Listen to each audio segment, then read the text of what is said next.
Wassalatu wassalamu ala rasulillah wa ala alihi wa ashabihi wa mawalah amma ba'du. Bismillahirrahmanirrahim. Qala muallifu hadha kitab Matn Jawhar Tauhid wa nafa'na bihi wa bi'ulumihi fi darain amin ya rabbal alamin.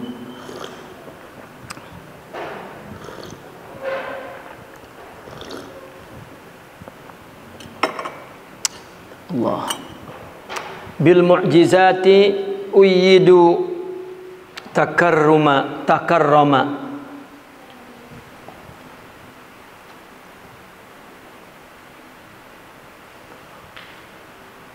wa ismatal bari likullin hatma.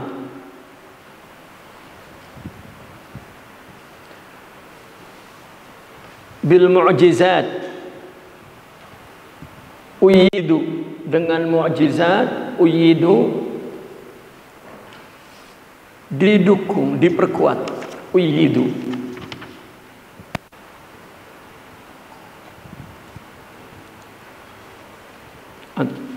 Artinya Nabi diperkuat dengan mukjizat, dengan dizahirkan khawariqul adat di tangan para nabi. Dan kenapa? Karena nabi diwajibkan mengatakan dirinya nabi. Maka Allah perkuat dengan mukjizat. Mukjizat adalah khariqun lil adat.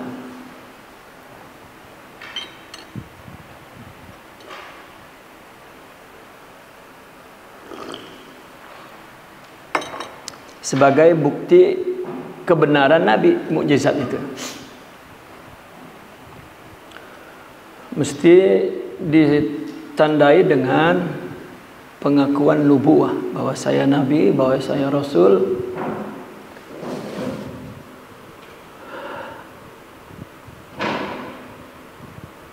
Maka diberi mukjizat agar sesuai dengan pengakuannya, sehingga berabad-abad para nabi dipersenjatai, didukung dengan mukjizat. Maka ketika orang mengaku nabi akan ditanyakan apa mukjizatnya.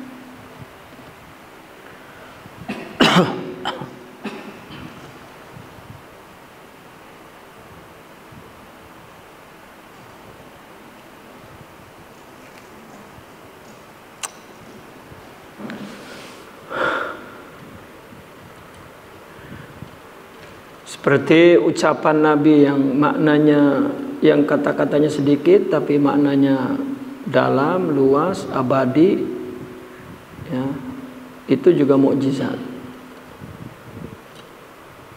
Dan salah satu mukjizat Nabi memancarkan air dari jari-jarinya.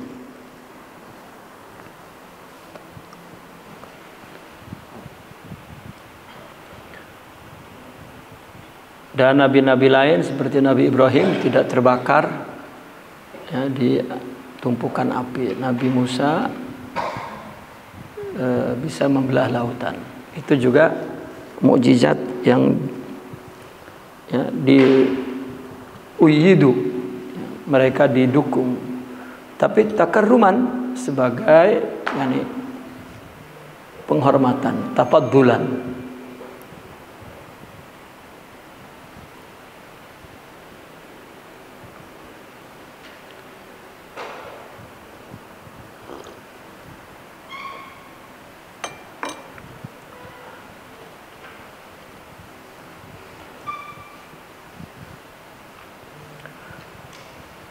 Jadi khariqul adah ini ada macam-macam. Ya, kalau nabi maknanya mukjizah.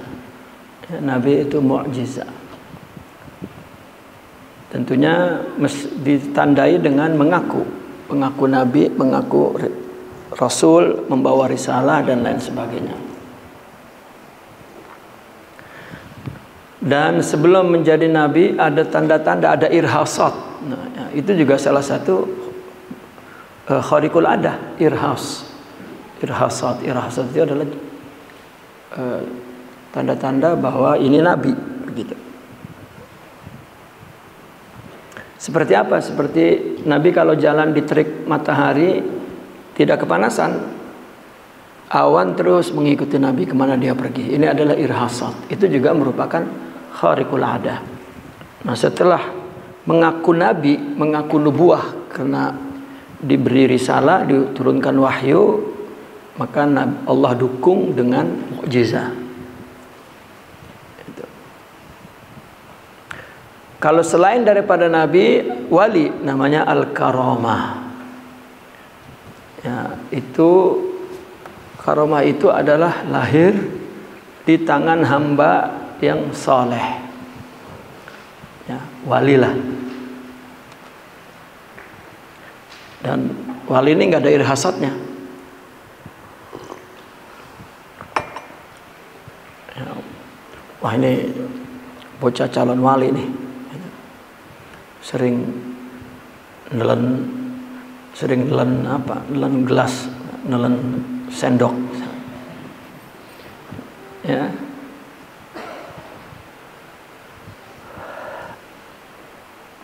Itu tidak ada irhasatnya. Nah, karamat nabi apa? Karamat wali apa? Karamat wali ini juga merupakan ta'yid bahwa dia membenarkan mengikut nabi. Gitu. Kalau mukjizat tadi membenarkan apa yang dibawa, apa yang dikatakan, apa yang diakui sebagai nabi dan rasul. Nah, kalau wali membenarkan apa? Kepercayaannya kepada nabi. Maka yang memiliki karamah itu yang mempunyai kesidikan, ya, kepercayaan yang benar, gitu.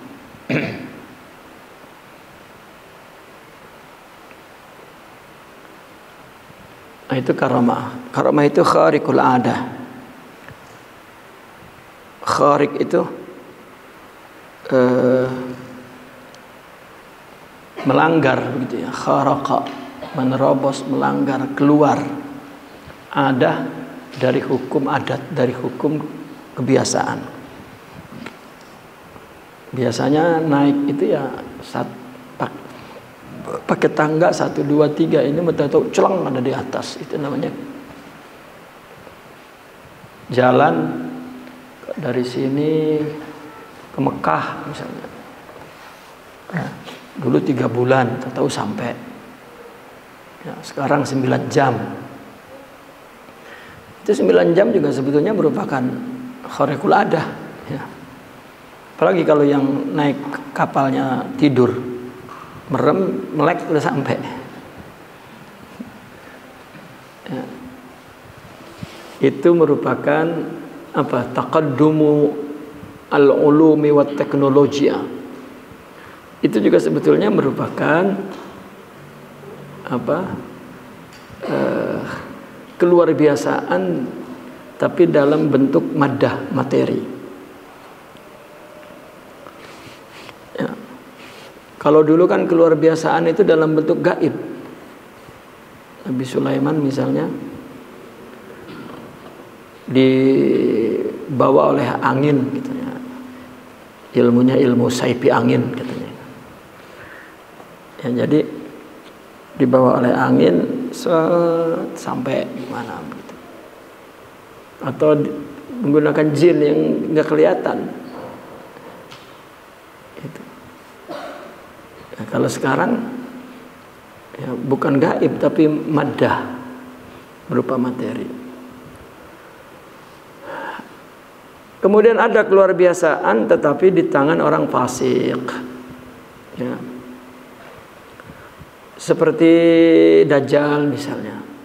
Itu adalah istidraj.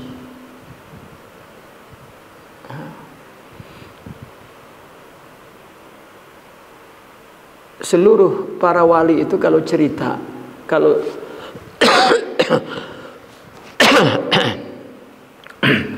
Dalam kisahnya para wali, ketika dia dikasih karomat, dia ketakutan karena dia nggak ngaku soleh. Takut itu istidraj. Iya, takut istidraj.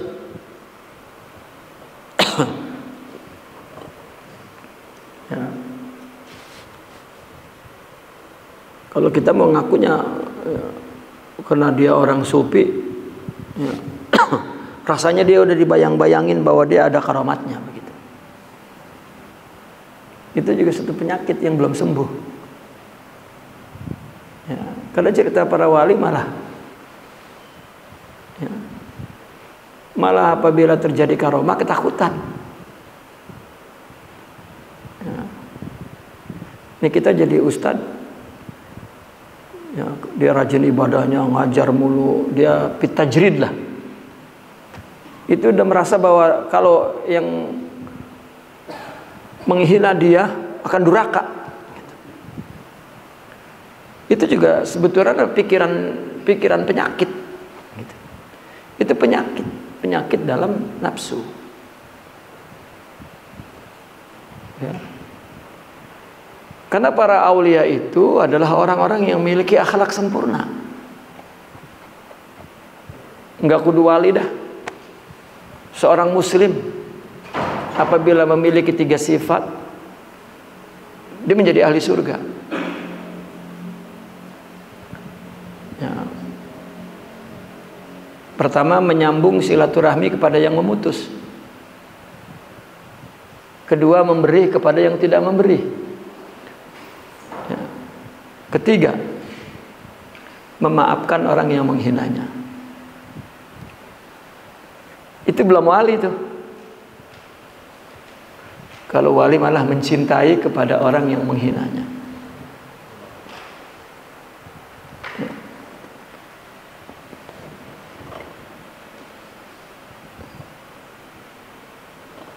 Coba kebet cerita para wali, ya, berabad-abad. Ketika ada yang menyakitinya, orang yang di sekelilingnya mah udah, karena orang yang sekelilingnya meyakini bahwa itu gurunya wali, sumpahin aja udah, wali gitu, sepatahin aja udah. Itu kan orang bodoh, main sepatahin mbak. Ya. Kalau disepatahin nggak manjur gimana? Gitu. Nah ini salah satu pemahaman yang sakit terhadap akidah. Pahamnya sakit. Ya. Jadi ketika para nabi Shallallahu Alaihi Wasallam dihina, disakiti, itu fa innahum la ya'rifun. Allahumma ighfir lahum fa innahum la ya'rifun. Ya Allah ampunin, dia kagak ngerti gitu. Ya. Dan para aulia semua, Syekh Abdul Qadir Al-Jilani,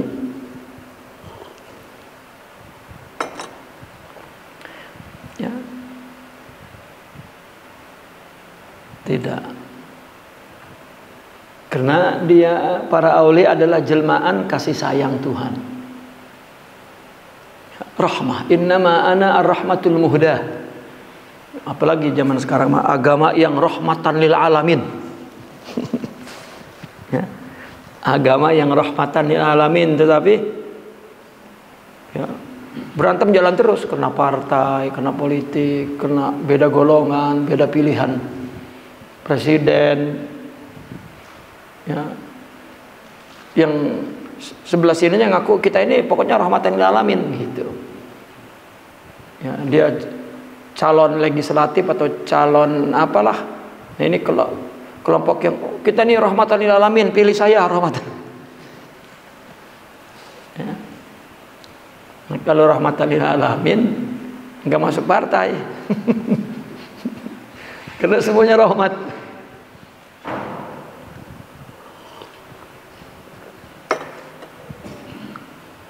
Ada di zaman di zaman apa ya? Ya di zaman sekarang. Di zaman medsos ada orang menghina di medsos, menghina ulama ya. Kemudian muridnya memperkarakan ya secara hukum karena dia menghina ulama. Nah, ulamanya pura-pura nggak tahu itu, saya nggak tahu, saya nggak nyuruh anak murid ya. Ya. Pura-pura terlalu besar lah untuk tahu gitu. Itu juga marid. Ya. Sepatutnya mengajarkan umat untuk memaafkan. Sepatutnya begitu, untuk memaafkan. Bukan pura-pura nggak tahu. Jangan-jangan pura-pura nggak tahu di depan ada kolam renang kecebur ntar kalau pura-pura nggak tahu mah. Ya.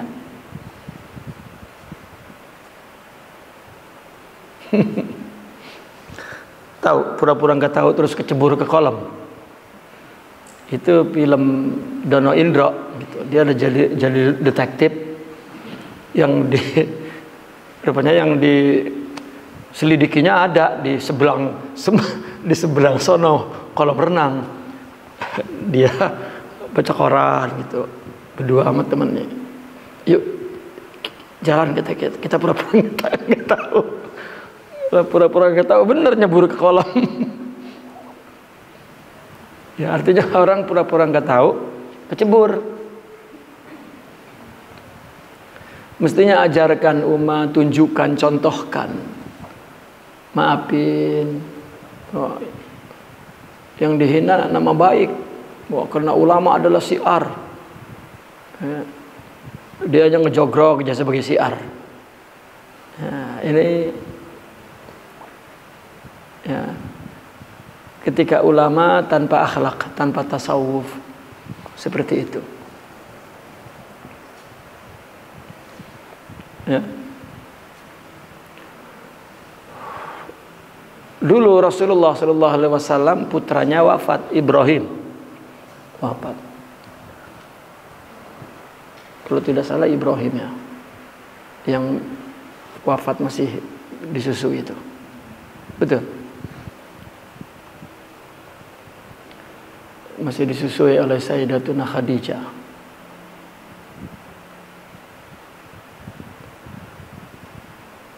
Di hari kewafatannya bersamaan dengan ya, gerhana bulan. Lalu jadi buah bibir di masyarakat. Ini ya, gerhana ini merupakan tanda bahwa ya putra Rasulullah wafat. Kedengeran ke kuping Rasulullah marah. Kata Rasulullah, enggak ada kejadian alam apapun yang menandakan mati dan lahirnya seseorang. Ya, kejadian alam adalah kejadian alam.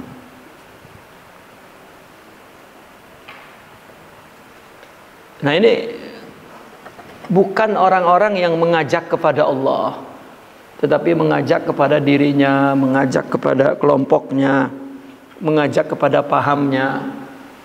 Ya, kalau orang yang tidak mengikutinya, ya, maka dia menghitung hari naasnya, dan itu dia meyakini bahwa itu durhaka dengan dia.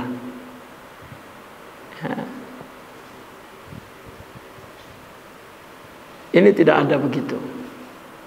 Tidak ada. Kalau wali, dia punya sifat kasih sayang kepada orang melebihi ibunya kepada orang itu. Ya.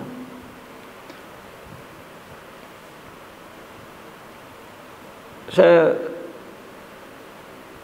ya, terbayang-bayang dulu ya, Kiai Jager Kinawawi dulu di tempat pengajian, dia teriak-teriak, sayang, saya sayang.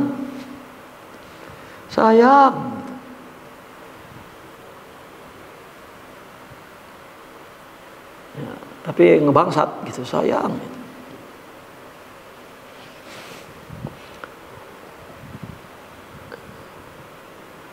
Nah, ini terjemahan kasih sayang yang tidak dipahami.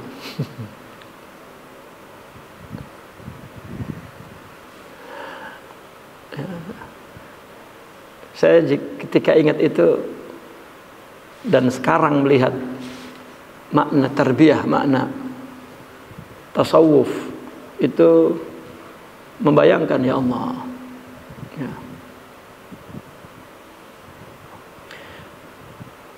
Seperti ada ungkapan begini, orang wali itu ketahuannya kalau udah mati, katanya. Itu kita dengar di mana-mana bicara begitu. Waktu kecil dulu kita mendengar di mana-mana, bukan di Ceger doang. Dan itu menjadi catatan saya. Saya itu punya 171 pertanyaan tentang tasawuf. Ketika sebelum masuk tasawuf itu mempunyai 171 pertanyaan. Sebagian besar pertanyaan itu adalah bentuk keraguan karena tidak masuk akal.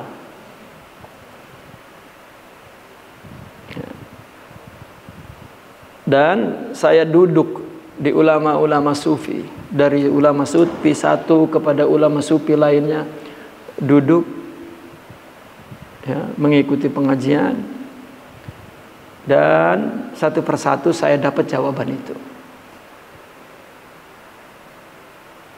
Nah, ketika itu saya sama berpikir, wah, Kasab tahu apa yang saya kepengen udah dijawab, luar biasa. Itu. Satu persatu ya, berakhir dalam pangkuan Syekhuna, habislah 171 pertanyaan itu dijawab.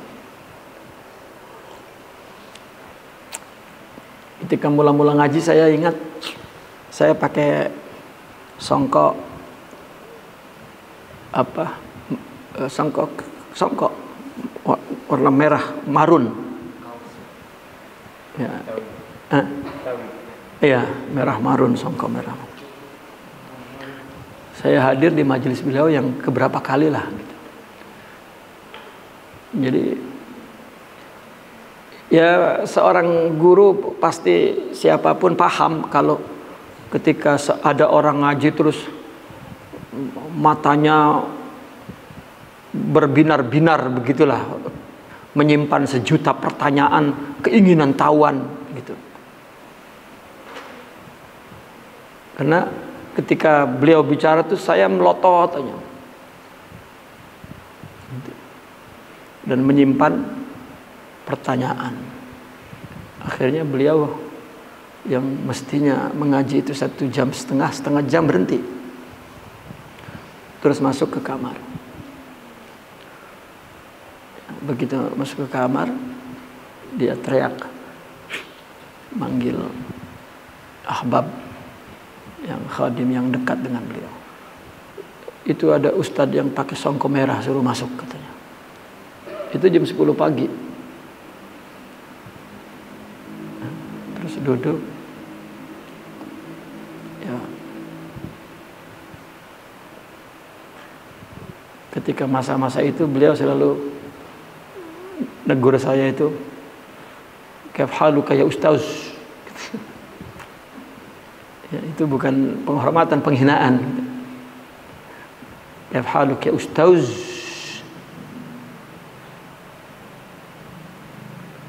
Saya duduk, andak soal, katanya. Kamu punya pertanyaan? Naam, ya Syekh. Hat. Maka apa ini, bagaimana itu, apa ini, bagaimana itu, apa ini, bagaimana itu, apa ini, bagaimana, ya,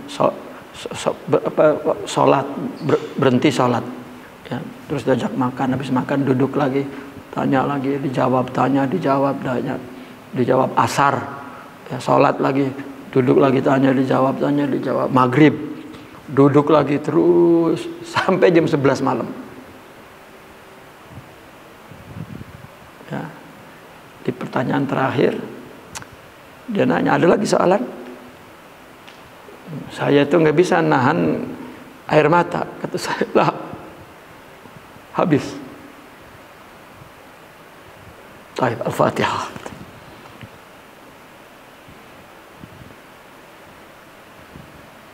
Nah, saya 4 tahun khidmat dan hadir dalam majelisnya, tidak baiat.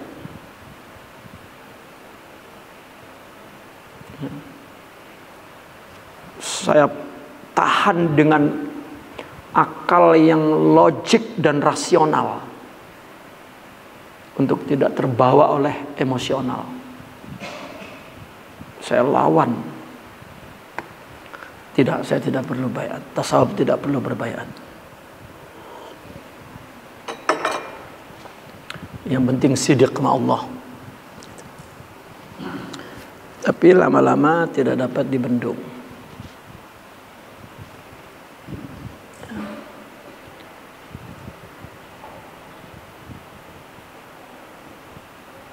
Satu ketika saya tidak dapat dibendung lagi. Saya baiat itu di airport, bukan di majelis.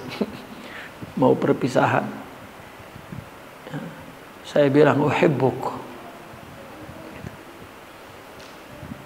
Lalu beliau nanya, hal tu'ahiduni antam tasil awamir Allah wa tajtanib nawahi. Apakah engkau mau berjanji kepadaku untuk melaksanakan perintah Allah dan menjauhi larangannya?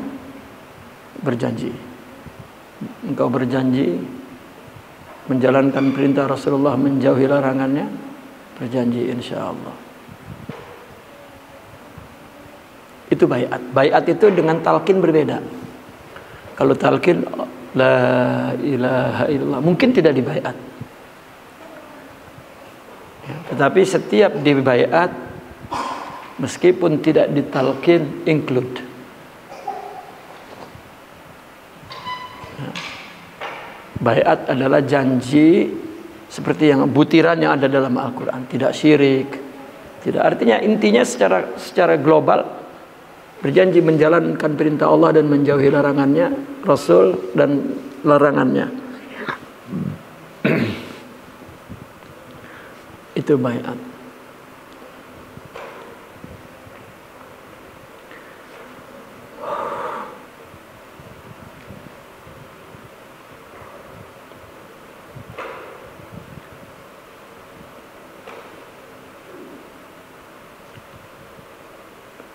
Nah, maka tidak ada ya tanda-tanda alam semesta itu menunjukkan mati dan ya.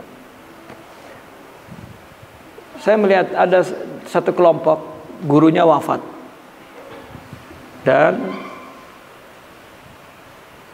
dia meyakini gurunya akan terus mendidik dia dari alam barzakh. Ya. Mau nggak mau ada yang mengaku bahwa dia selalu mendapat isyarah dari gurunya. Setiap majelis mesti ada yang dibicarakan.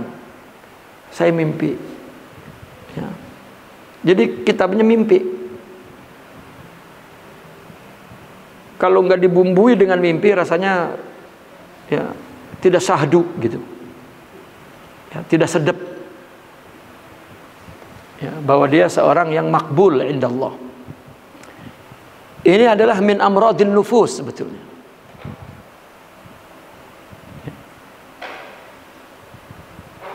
Dalil agama itu Al-Quran dan hadis. Mimpi itu hanya litaknis, untuk menenteramkan bahwa engkau berada di jalan yang benar, atau juga menegur bahwa engkau salah. Ya. Dan mimpi itu begini,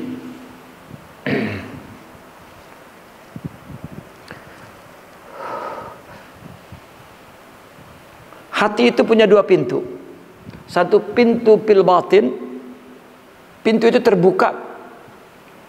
Kedua pintu fil zahir. Nah, pintu zahir ini yang disebut yaqzah.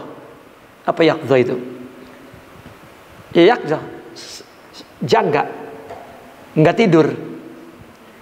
Nah, pintu hati ini, pintu yang di luar itu disebut pintu yaqzah, di mana pintu ini menerima semua informasi dari panca indera, dari mata, dari telinga, dari ya.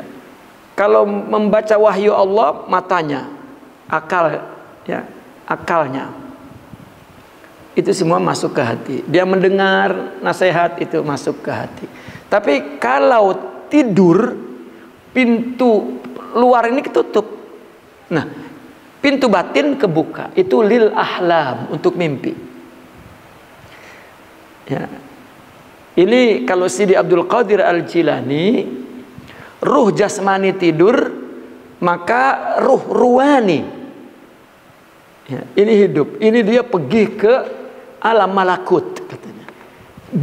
Ke alam bukan alam ini. Sebetulnya alam malakut ini adalah alam fi'il, perbuatan Tuhan. Itu gaib, dekat dengan Lauhil Mahfuz. Apa? Sifat. Ya.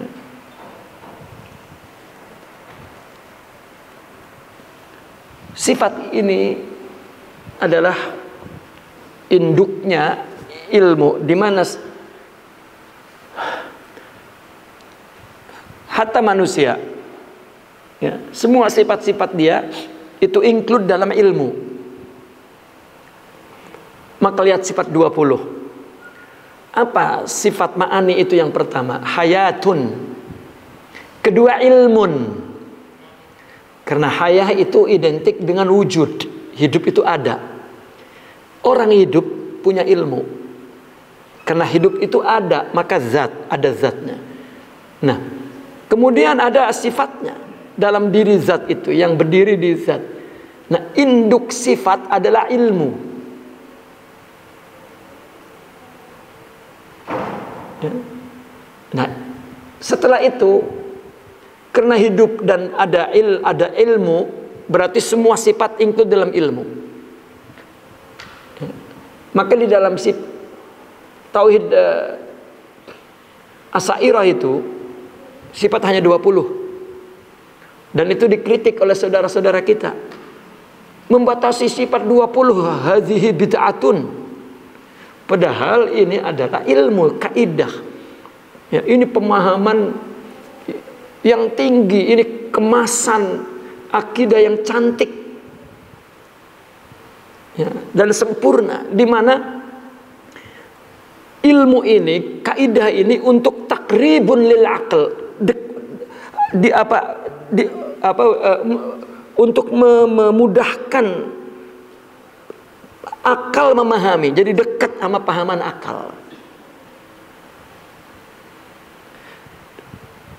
Itu sifat 20, sifat-sifat Allah yang lain di mana? Kalau sifat ma'ani itu di dalam ilmu. Nah, orang punya ilmu, punya kehendak dan punya kekuatan iradah, maka hayatun, ilmun, iradatun, qudratun. Ya. Dan coba kita pahami sekarang kepada diri kita. Kita ini hidup hayatun. Ya. Dan segala, kalau kita zat dengan sifat itu lahirnya semuanya hadis. Zat tidak ada kemudian lahir. Ya. Zuhur hadis. Sifat juga hadis. Ya. Dulu waktu kecil kita tidak bisa nulis. Begitu sudah gede bisa nulis. Tumbuh sifat kepandaian itu, pandai menulis, mengukir, ya, pandai semua. Apa? Kemudian sifat kasih sayang, sifat perhatian, sifat menyabari, sifat tumbuh, itu semua dalam ilmu. Ya. Maka kalau istilah syariat adalah lauhil mahfuz, istilah filsafat adalah al-alamul ilmiyah, alam ilmu. Ya. Kalau istilah orang sufi adalah al-ayanus sabitah atau sifat saja. Jadi lauhil mahfuz ilmu,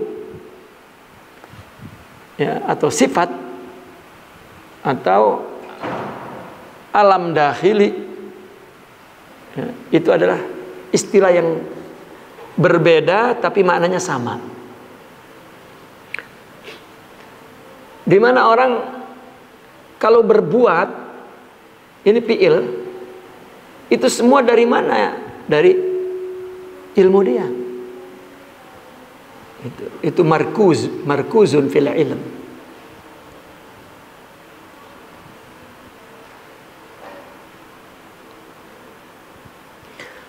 Kembali ke masalah mimpi.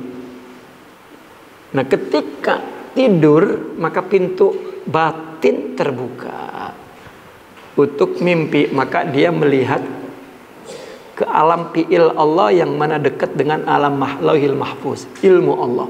Jadi dia dapat berita tentang sesuatu yang akan terjadi. Nah, sesuatu yang akan terjadi di dunia, misalnya kejadiannya, dia akan mendapat rezeki yang berlimpah. Kira-kira di lauhil mahfuz itu apa tulisannya? Itu alam hakikat. Itu masih di dalam ilmu Allah, tersimpan dalam ilmu Allah semua yang akan terjadi itu. Itulah lauhil mahfuz. Nah, dia melihat, tapi bukan dalam bentuk dapat rezeki banyak, bukan dalam bentuk tulisan, dalam bentuk hakikat yang dipahami.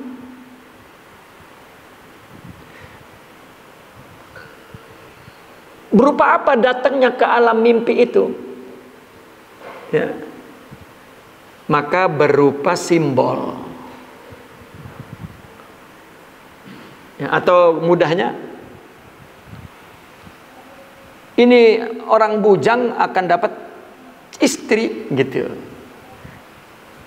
Ketika tidur, karena bersih hatinya, karena memang, atau enggak bersih juga, udah menderita sekali lah, ya, orang ingin menikah bujang ini, ya. Nah, sehingga Allah memberitahu melalui mimpi. Namun memberitahunya bukan kamu besok akan dapat, bukan. Paham enggak? Kamu besok akan dapat istri, ya. Mimpi itu bukan begitu, ya. Misalnya ketemu Nabi Khidir, ketemu wali.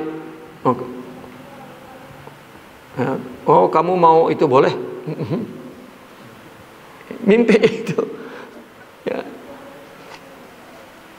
simbol-simbol tentang sesuatu yang susah dijelaskan, maka diberi simbol. Itu sebab ada takbirnya.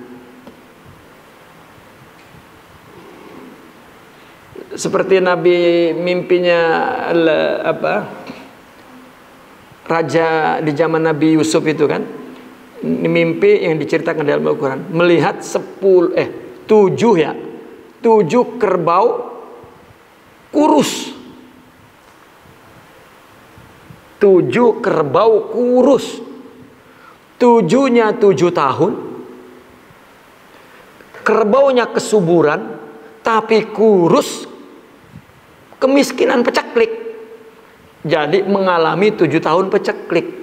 Bagaimana ngejelasin tulisannya apa di al-mahfuz itu? Maka datang ke alam mimpi itu berupa simbol. Nah, ini perlu ditakbir untuk maknanya adalah peceklik 7 tahun. Bukan berbunyi wahai, ya, peceklik 7 tahun.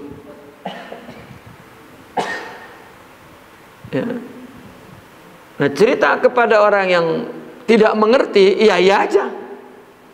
Tapi cerita kepada yang mengerti, ya, mau ngomong apa? Ya, kalau dibilangin misalnya nerima, kalau kagak, ini contoh. Ya, saya sering mendengar orang mengaku mimpi ini. Oh, iya, ya udah.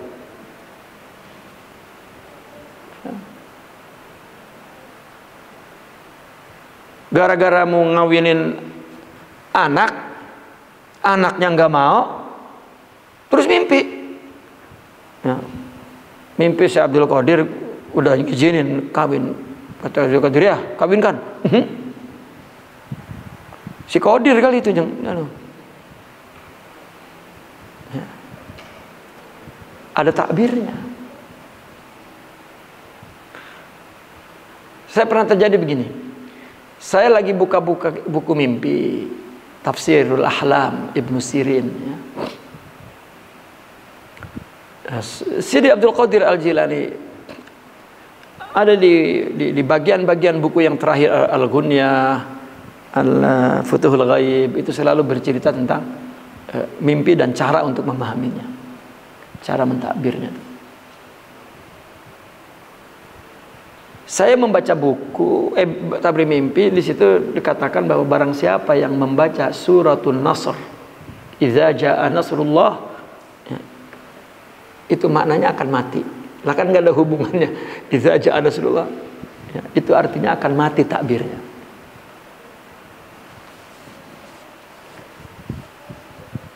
Ya. Itu melihat kepada Nabi ketika turun wahyu itu. Ya, dicium bau oleh penulisnya itu,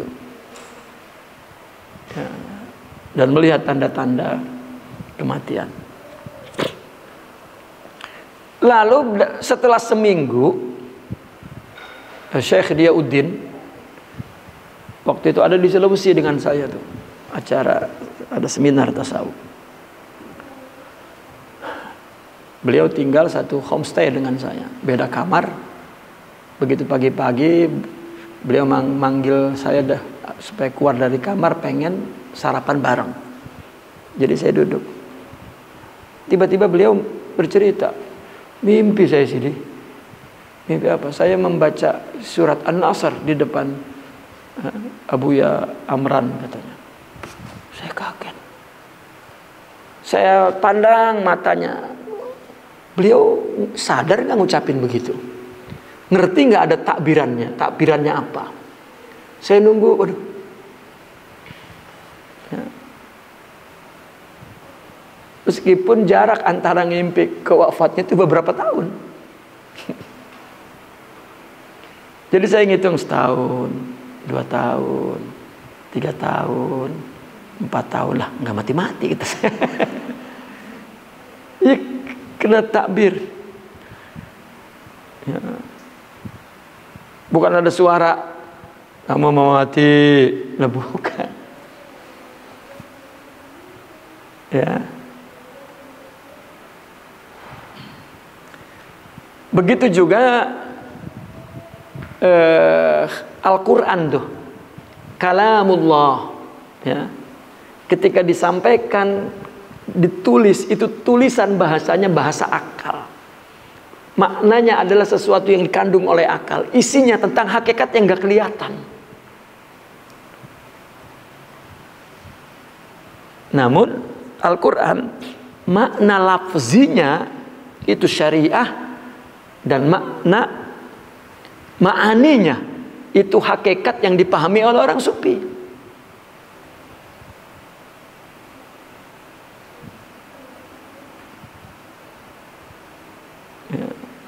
Nah ini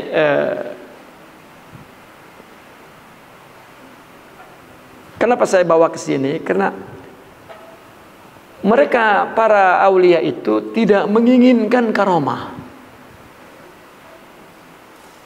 Ya. Karena apa? Karena dia tidak merasa bahwa dia berbuat baik. Ini baru zikir 4 tahun, kurang zikir terus. Rasanya udah manjur dirinya. Rasanya kalau dia lagi tidur dilangkain, wah borok itu yang langkain. Ini agama kenapa jadi serem?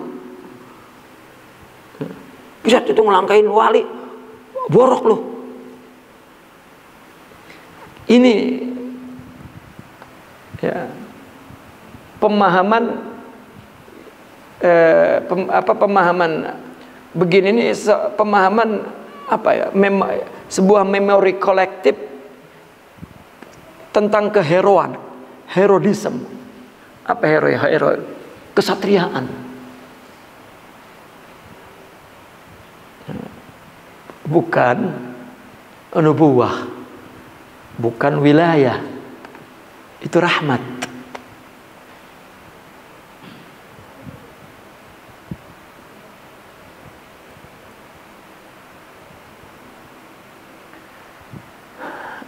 Nah ini karamah, istidraj.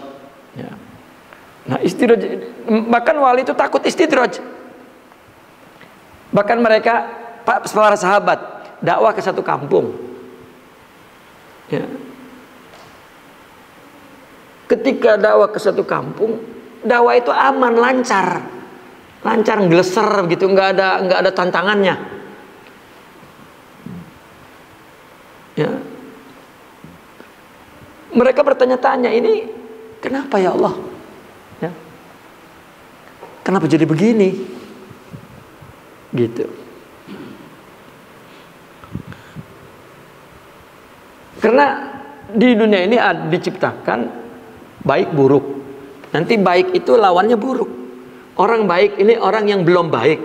Ini akan bertabrakan begitu. Kalau ini aman semua berarti dia takut itu istidraj. Ya. Nyari duit gampang. Ya.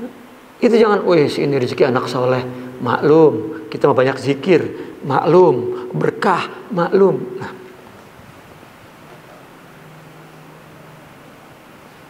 Begitu sulit, begitu kesusah, ini hasud dari orang. Ini jadi nggak ada benernya.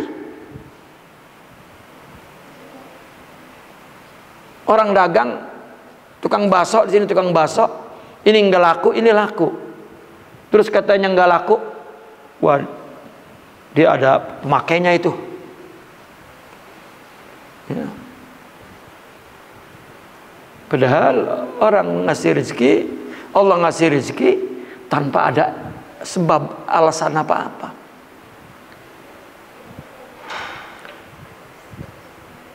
Ya. Ilok, ada takdir Allah ya, yang dilakukan gara-gara pemakai tukang bakso di stop itu rezeki dia. Coba pakai akidah.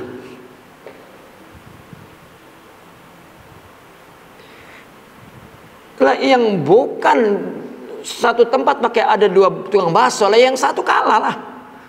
Apalagi kurang sedap. Ya.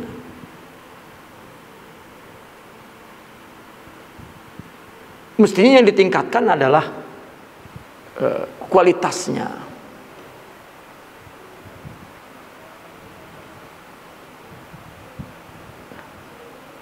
Adapun kaitannya karomah, istidraj itu kaitannya kepada tasdik sebagai bukti bahwa apa yang dibawanya adalah betul-betul dari Rasulullah dan dia percaya kepada Rasulullah. Udah untuk itu. Bukan asap kemanjuran yang keluar dari tubuhnya. Karena dia banyak ibadah, banyak zikir, keluar asap kemenyan itu manjur. Ini marid. Lah kalau wali dapat karamat ketakutan istidraj, lah kita lagi istidraj lagi karamat kan gitu. Ya. Orang mudah dihormati tanpa mempunyai adab kepada Allah, Kalau itu istidraj misalnya. Ya istidraj itu apa? Orang naik, baru blek jatuh, itu istidraj. Mudah. Maka kalau melakukan sesuatu mudah, ada para wali ketika dia melakukan sesuatu mudah, dia nanya, ya Allah salah apa saya? Kita mah enggak, bos. Mungkin gara-gara gua baca Qul huwallahu ahad kali ya. Gara-gara gua baca selawat terus, gara-gara jadi lalu ada doa yang bisa ngerubah takdir. Ya. Padahal itu bicara tentang takdir. Ya, bahwa ada doa yang ditakdirkan oleh Allah, ya, akan ditakdir kesembuhan. Misalnya kamu sakit, sembuhnya adalah tertulis dalam Lauhul Mahfuz oleh doa seseorang yang kita nggak tahu dan orang itu pun nggak tahu. Nah, maka kita minta doa kepada siapa saja. Barangkali ada yang ditakdirkan oleh Allah, doa dia itulah yang tercatat di Lauhul Mahfuz, yang diterima, ya, doa kesembuhan orang sakit, begitu. Nah, orang menyangka tentunya kepada orang yang dia berbaik sangka, yang lebih soleh, maka minta doa sama orang soleh. Padahal belum tentu yang dikabulkan. Adabnya sebetulnya begitu.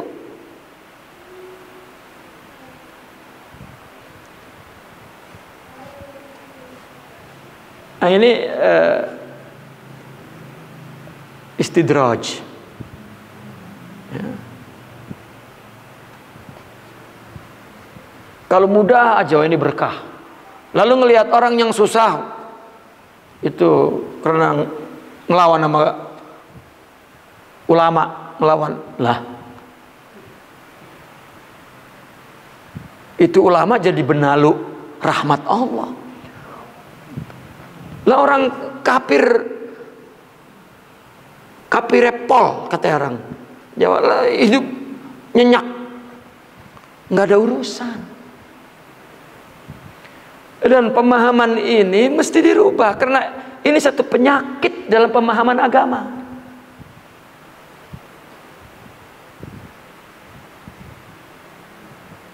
Sehingga apabila jadi ustadz terus seperti Firaun, sudah tidak boleh ada yang menghalanginya. Atau Dajjal, kalau menghalangi dia terus durhaka. Nah, kalau begitu itu banyak durhaka itu apa, Abu Jahal, Abu Lahab, ya. Nabi Shallallahu Alaihi Wasallam, ya, terburu-buru memaafkan, tapi takdir tidak tahu siapa. Ya. Dan semua karomat, semua maunah itu tanda pembenaran kepada risalah Nabi, bukan tanda kehebatan orang itu, bukan seperti atraksi sihir. Ya.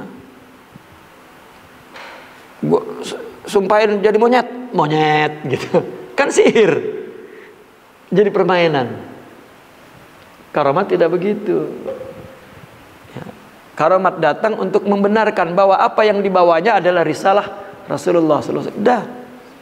Bahkan para wali yang mendapatkan karomat itu ketakutan, ya Allah, apa engkau ini ini balasannya terhadap amal dakwahku? Ya. Nabi kalau memang mau dipakai mujizatnya Allah, saya jangan capek-capek ya Allah, ya. Jangan ada yang ngelawan, jangan ada yang semua set Islam. Lah kagak kudu diusir, lari ke sana lari ke sini kucar kacir. Ngapa kagak doa Nabi? Nah ini ya. Para walinya ketakutan dapat karamat itu istidraj. Kita ini rezeki anak soleh ya. Ini berkah keturunan Nabi ya, berkah keturunan wali ya. Sekarang anak wali kalau nggak ngaji pinter, nungguin berkah baik.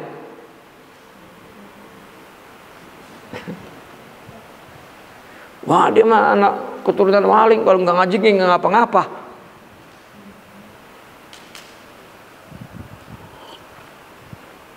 Keturunan wali kalau nggak usaha banyak duitnya.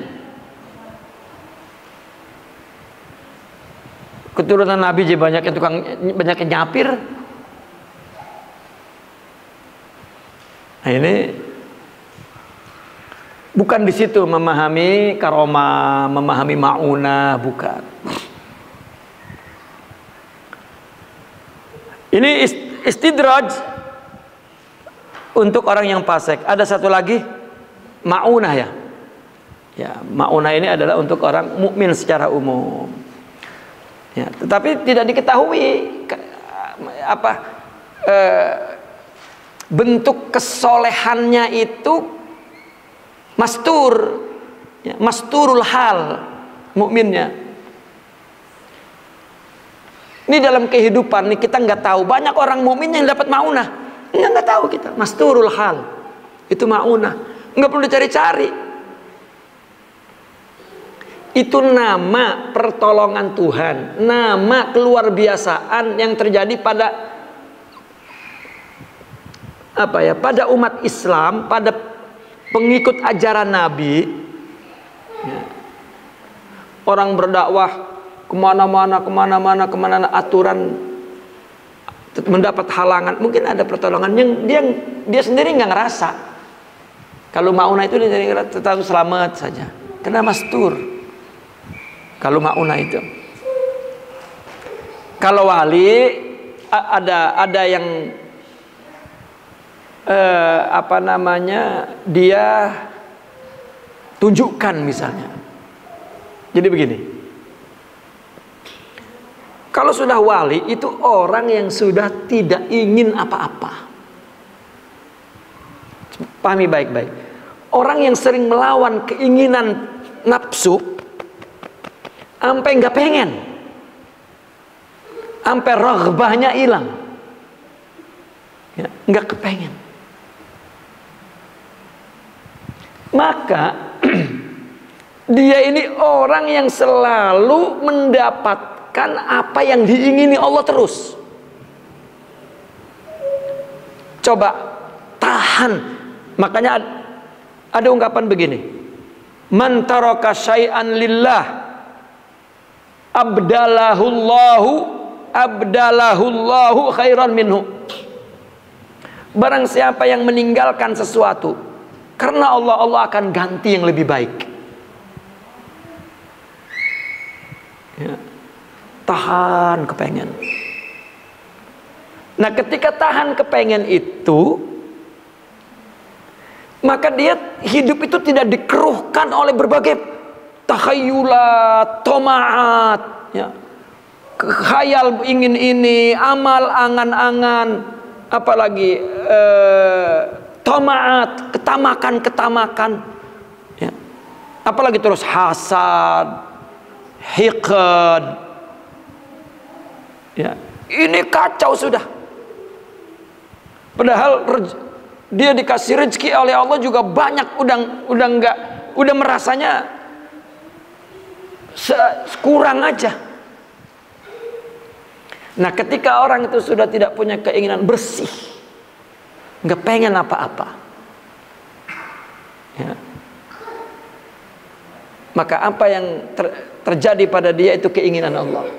Sehingga ada ungkapan, jika keinginanmu tidak terkabulkan, tidak dikabuli ya, maka Allah menghendaki engkau mendapatkan apa yang diingini oleh Allah itu. Nah, Dia ini wali karena tidak ada kepengen apa-apa, begitu timbul keinginan, itulah keinginan Allah satu-satunya. Makanya selalu tepat. Ya, cerita wali di Ceger. Wehnya enak mah ada kambing, datang kambing. Gak makan, dia orang yang makan. Ya. Lah adapun kalau orang kepengen kemudian datang, kagak kudu wali. Semut juga dapat. Uang keinginan itu adalah berita dari Allah bahwa Allah akan ngasih.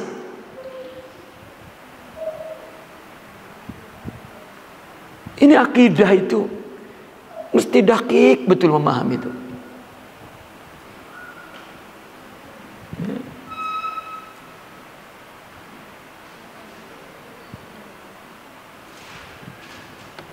Bahkan lebih banyak mauna, karamah, ya, itu berkaitan dengan agama diniyah. Ya, berkaitannya dengan dunia. Kalau juga berhubungan dengan dunia, ada kaitannya dengan dunia. Karena untuk karomat itu untuk menunjukkan kemuliaan agama, bukan kemuliaan orang. Makanya para wali kenapa ketika dapat karamah ketakutan itu balasannya? Kenapa? Karena amal yang dia lakukan itu tidak ingin dibalas di dunia. Namun Allah berikan sesuatu yang luar biasa kepada dia untuk membela apa yang dibelanya oleh wali itu, agama.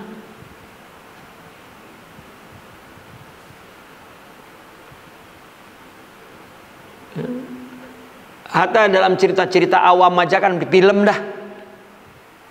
Dicegahkan wali dakwah, dikeluarin keramat, maka timbul keramat, kan jelas itu.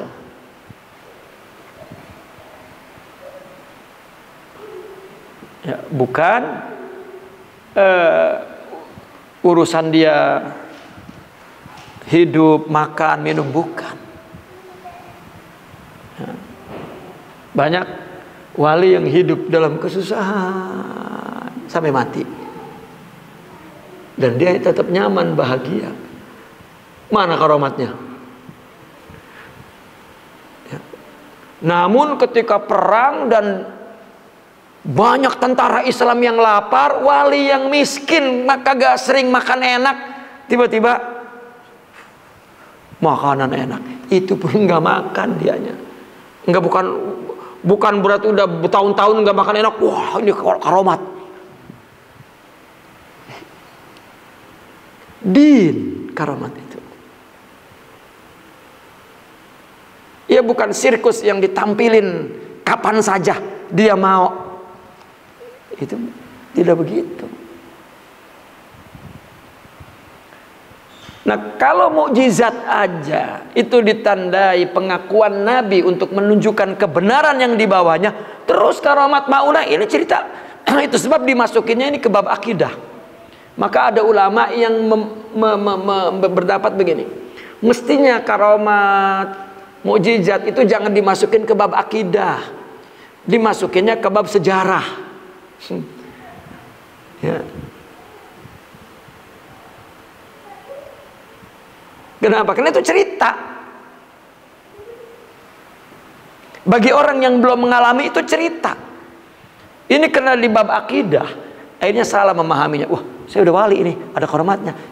Ini akidah yang tidak sehat. Ya. Apalagi kalau anaknya wali, terus turun ke anaknya wali. Saya anak wali neraka. Buset. Ini agama apa begini? Ya. Kalau dia tidak punya ilmu, udah nggak bisa ngapa-ngapain. Ya, kalau orang tuanya atau bapak tuanya seorang wali yang memang berilmu, berakhlak, dan ya dia mulia karena ilmu dan akhlaknya, mungkin aja dia bukan keturunan apa-apa. Ya. Mungkin aja bapaknya tukang sapir, miskin, tapi kemudian anaknya jadi wali. Lah bukan keturunan, berarti karena ilmu, amal dan ibadahnya. Tiba-tiba anak dari orang ini ya, yang tidak ada ilmunya, tidak ada adabnya, tidak ada akhlaknya. Ini akidah mesti diperbaiki.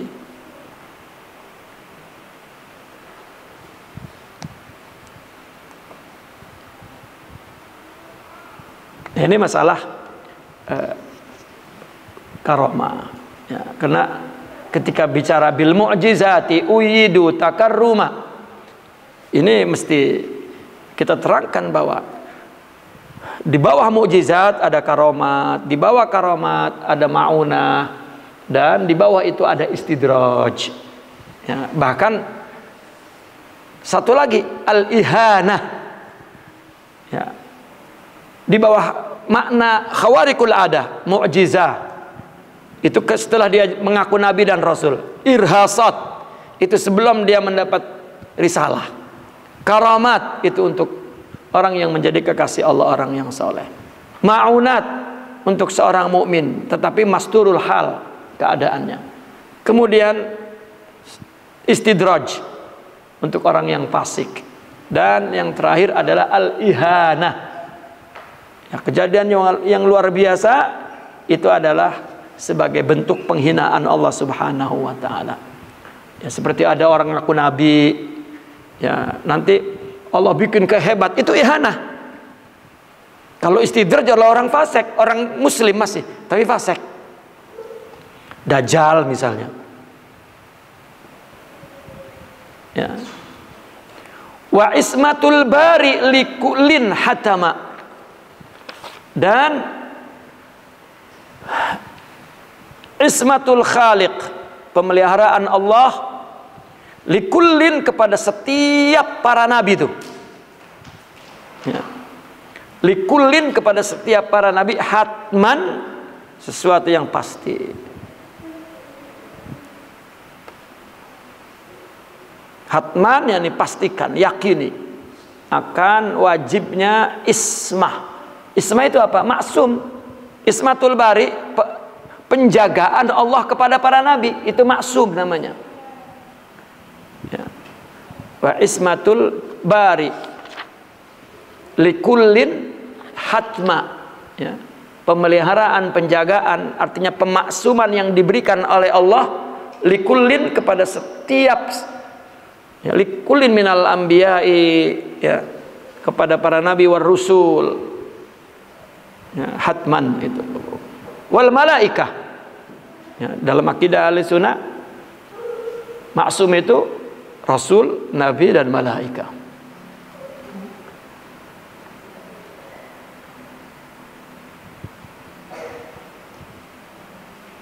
Jadi ketika Nabi mengaku nabi, maka mukjizat itu adalah sebagai bukti kebenaran akan yang di bawahnya.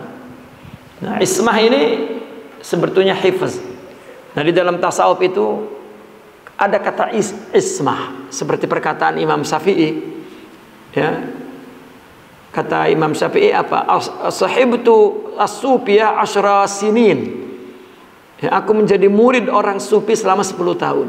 Wa mastafadtu minhum illa 3 kalimat, katanya. Dan saya nggak dapat apa-apa kecuali 3 ajaran. Ya, apa? Al-waktu, yang dia dapatkan dari kehidupan orang sufi, waktu. Idza lam taqta'hu qata'ak. Kalau kamu tidak lintasi, tidak kamu isi, qata'ak, maka dia yang akan menggilasmu, akan meninggalkanmu, akan meninggalkan kamu. Hidup dengan penuh kekosongan makna. Yang kedua, an-nafsu. Idza lam taqharka, idza lam taqharha qaharatka. Kalau kamu tidak mengekangnya, melawannya, dia akan mengalahkanmu. Kalau kamu tidak mengalahkannya, maka akan mengalahkanmu. Apa satu lagi? Al-adamu ismatun. Seorang sufi ketika menyaksikan bahwa ternyata dia tidak ada, itu tandanya bahwa dia dalam pemeliharaan Allah. Kalau dia sudah mengatakan tidak ada, maka dia tidak pernah mengaku baik. Ya. Ini berarti dijaga oleh Allah, bahwa kebaikan itu dari Allah, tidak dinisbatkan kepada dia. Ya, tidak dinisbatkan kepada dia. Gitu. Ini namanya maksum. Dari sini al-ismah bimakna al-hifdzu. Ya, kalau dalam istilah akidahnya yang nabi itu maksum, yang wali itu mahfuz. Meskipun ismah dan hifz, maksum dan mahfuz maknanya sama. Ya. Artinya Allah menjaga daripada dosa-dosa. Itu ismah, ma'astihalati wuku'ihi katanya. Maksum itu adalah dijaga dari dosa dan mustahil terjadi bagi para nabi. Tapi kalau para wali mahfuz, dijaga oleh Allah berdosa dan terjadi. Kemudian Allah ya, ilhamkan untuk bertaubat. Ya, itu wali. Dalam keadaan berbuat dosa, wali itu mahfuz. Kenapa? Karena dia akan bertobat. Jadi jangan dibuang sifat salahnya dari wali itu, jangan. Dan tidak juga membuat kita menilai hina ketika mereka berbuat salah. Gitu. Karena salah dan benar ukurannya apa? Syariat. Gitu. Kalau ukurannya syariat, maka dia akan memahami apa maksud syariat itu menetapkan dosa. Tapi kebanyakan salah dan benar itu ukurannya tabiat. Apa maksudnya? Berhubungan dengan dirinya, suka dan tidak suka. Orang berbuat dosa menurut syariat, dianya nggak suka. Ustadz begitu lah, mengapa? Lah kan salah manusia mah. Coba kalau suka mah, yang namanya orang sih.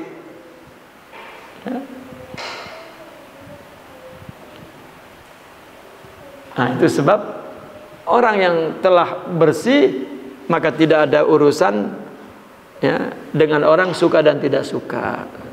Semuanya al-hubbu fillah wal bughdu fillah. Ya.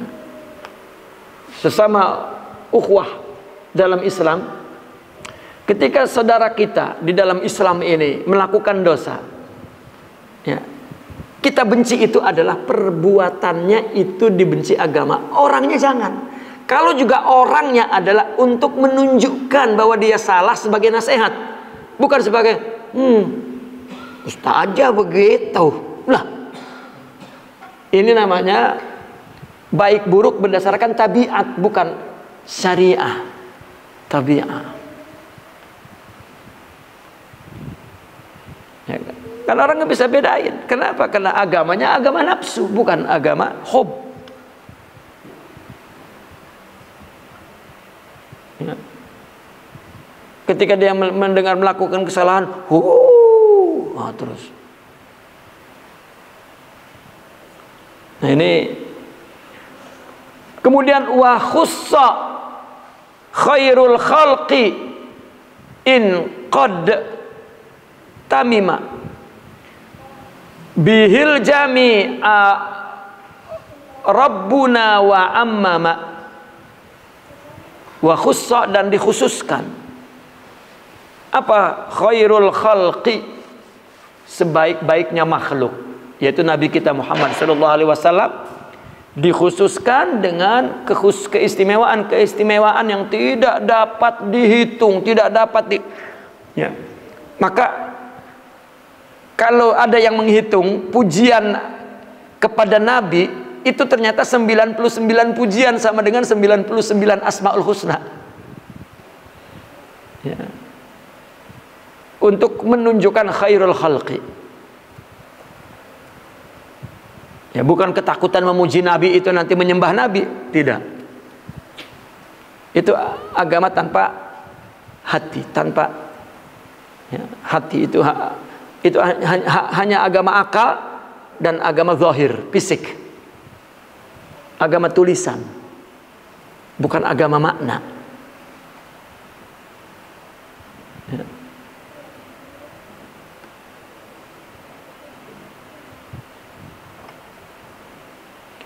Sehingga ada umpama bahwa Nabi itu seperti matahari dan para nabi-nabi lain seperti bintang-bintang,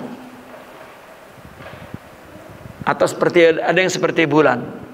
Dalil lisarinya wasyamsi wa duhaha wal qamari idza talaha, matahari dan sinarnya waktu duha. Bulan wal qamari idza talaha, bulan menyinari berikutnya setelah matahari. Ya. Jadi bulan matahari bersinar, ya, maka bulan mendapatkan sinar itu, maka baru ketika matahari redup wal qamari idza talaha baru. Ya.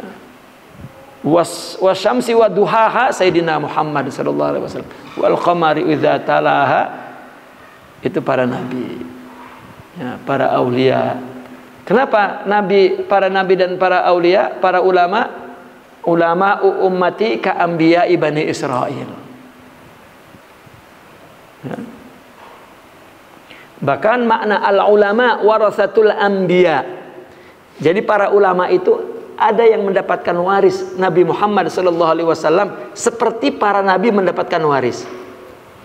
Ada yang dirinya Ibrahimiyah, Musawiyah, Isawiyah, ya, Yusufiyah, ya, Ayubiyah.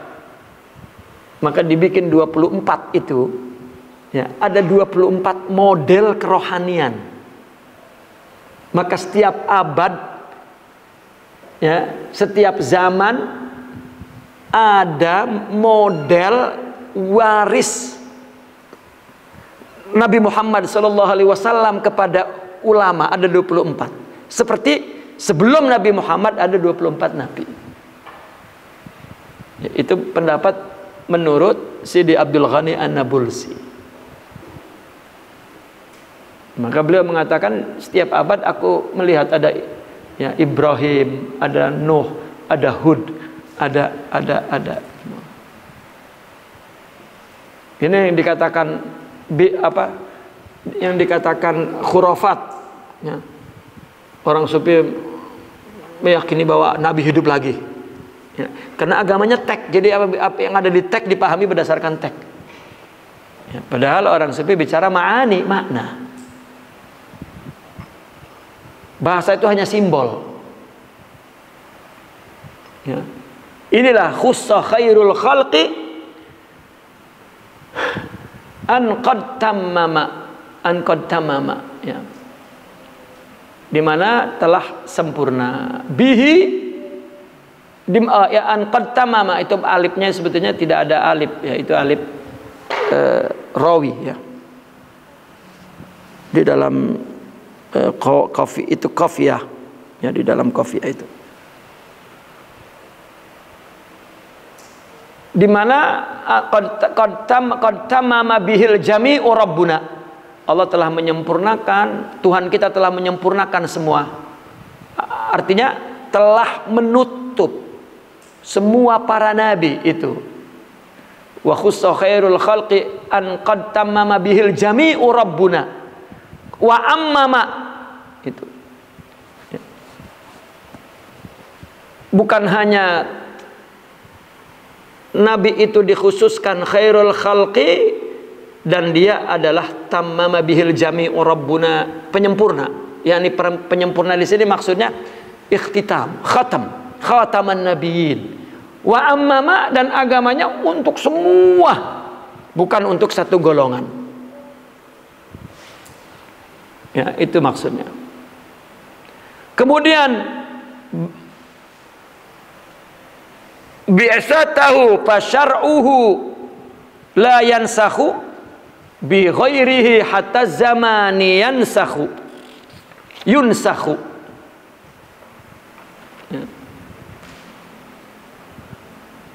Dan Nabi mengutusnya. Tadi wa ammama bi'satuhu. Wa ammama bi'satahu, itu ammama alifnya juga bukan alif asli, ammama fi'il ya. Wa ammama bi'satahu, ke situ terusannya. Dan telah menjadikan umum bi'satahu, diutusnya.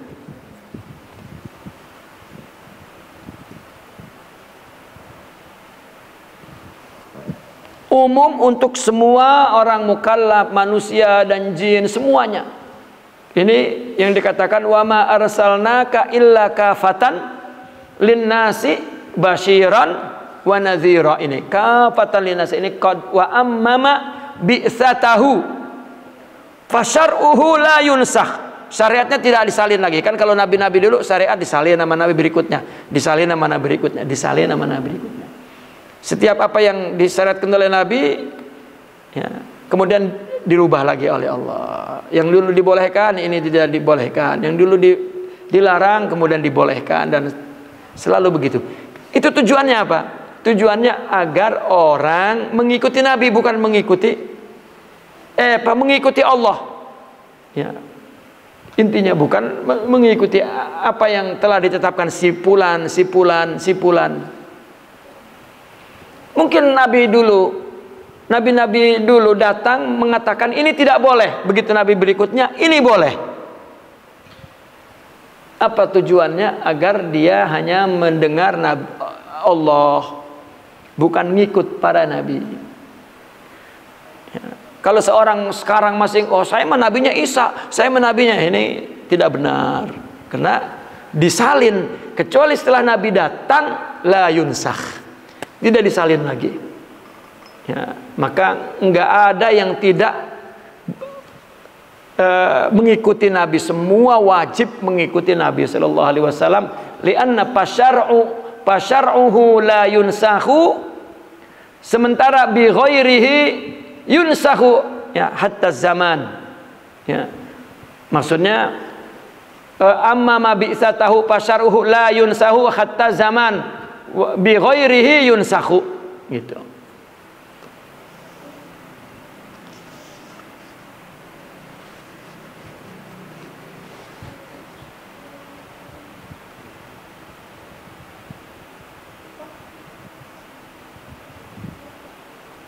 Hatta zaman itu maksudnya abadan, gitu, abadan atau mustamir, istimrar, terus menerus. Ya.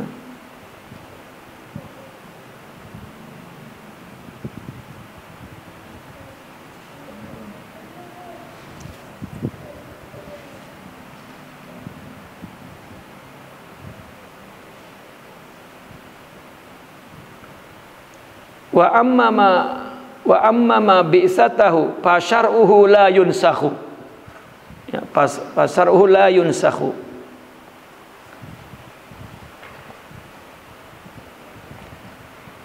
Adapun bi ghairihi yunsakhu, selainnya, selain nabi, maksudnya selain Nabi Muhammad itu di yunsakhu, di syariatnya di yunsakh. Ya, semua syariat nabi sebelumnya, ya, itu, tapi Nabi itu amatan li jami'il umam la yunsakh, sudah hatta zaman, ya, sehingga zaman artinya berterusan sehingga kiamat, hatta zaman sehingga waktu, artinya sehingga waktu itu enggak ada, ya.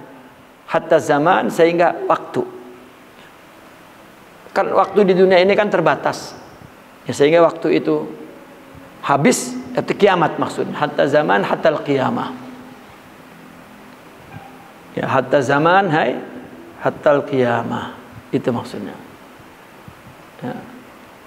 Tetapi kalau para nabi dulu yunsakhu, ya, tetapi kalau nabi la yunsakhu. Kemudian wa naskhuhu li syar'i ghairihi waqa hatman azallallahu hatman azallallaha man lahu mana. wa naskhuhu, dan syariat Nabi menyalin li syar'i ghairihi, ya, kepada syariat Nabi lain, ya. Hatman, itu pasti. Makanya ada yang menangkap kenapa Nabi ketika Isra Mi'raj Nabi bertemu 24 nabi di Masjidil Aqsa, kemudian mereka sholat dan Nabi menjadi imam, ya. Ini menunjukkan bahwa Nabi adalah sebagai imam mereka, agamanya sempurna, dan Nabi menyempurnakan semua para nabi itu, dan Nabi, ya, digambarkan menjadi imam sholat di situ, ya.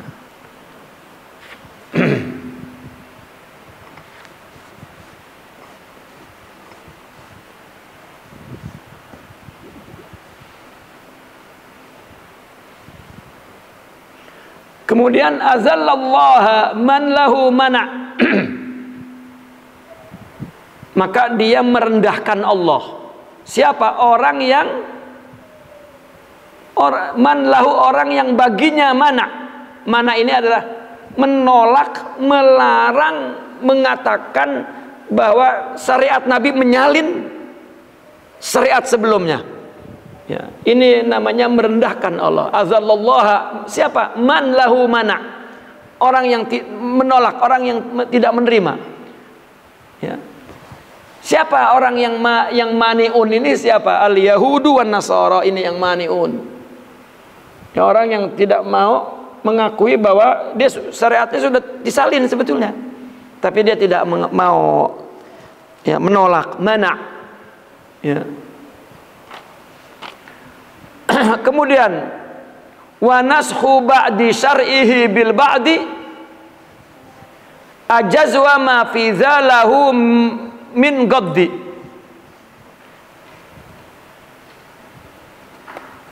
Wa naskhu ba'di syar'ihi, dan ada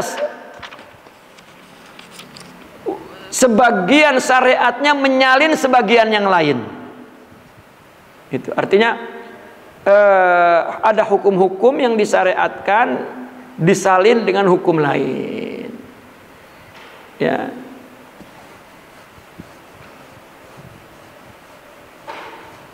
Wa naskhu ba'di syar'ihi bil ba'di ajaz wa ma fi, artinya ajaz bolehkan. Kalau ini boleh, bolehkan, artinya boleh terjadi. Ajaz yani yajuzul wuqu, ya. Kenapa di fi'il amr? Supaya ini perintah keyakinan, i'taqid jawaza apa? Al-wuqu, jawazal wuqu, yani jawaza wuqu'i naskhi ba'di syari bil ba'd, gitu. Bolehkan, artinya yakini bahwa boleh di dalam syariat Nabi. Ada yang hukum dulu ditetapkan, kemudian ditetapkan lagi sebagai salinannya, ya. Wa ma fiza, dan apa yang ada pada ini, pada naskhu ba'di, daknya itu musyar ilaihnya kepada naskhu ba'di syar'ihi bil ba'd, ya, terhadap sebagian hukum yang disalin, ya, lahu lin nasakh, ya. Bolehkanlah, dan apa yang ada pada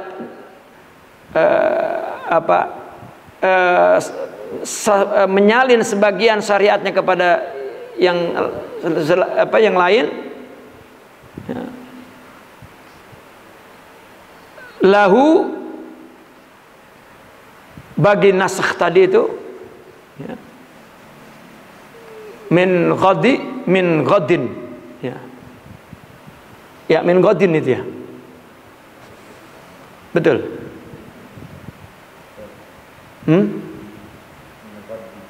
Min ghaddi, ya. Min ghaddi, dari orang yang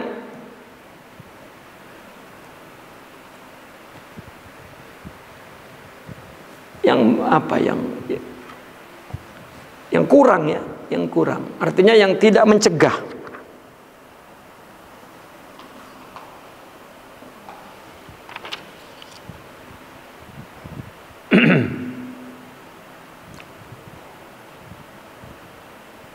Wa naskhu ba'di syar'ihi bil ba'di syar'ihi bil ba'd ajiz wa ma fi dha lahu min ghaddi, ya, min ghaddi, yani min ghaddi, yani yang kurang, yang min ghaddi, yang tidak memandang, ya. Wa ma fi dha lahu min ghaddi, ya. Artinya orang yang tidak sebagai apa, yang tidak menjadi konsekuensi mencegah, ya, akan apa, akan tidak terjadinya penyalinan hukum kepada sebagian yang lain pada syariat Nabi. Ada terjadi gitu. Jadi jangan tutup mata. Ajiz wa ma fi dha lahu min ghadi, gitu. Bolehkan, jangan menutup mata. Bolehkan, ya, apa yang ada pada ini, pada terjadi penyalinan syariat kepada sebagian yang lain. Wa mu'jizatuhu katsiratun wa mu'jizatuhu katsiratu ghurar wa mu'jizatuhu katsiratun ghurar minha kalamullahi mu'jizul bashar. Naqifuna walhamdulillah. Al-Fatihah.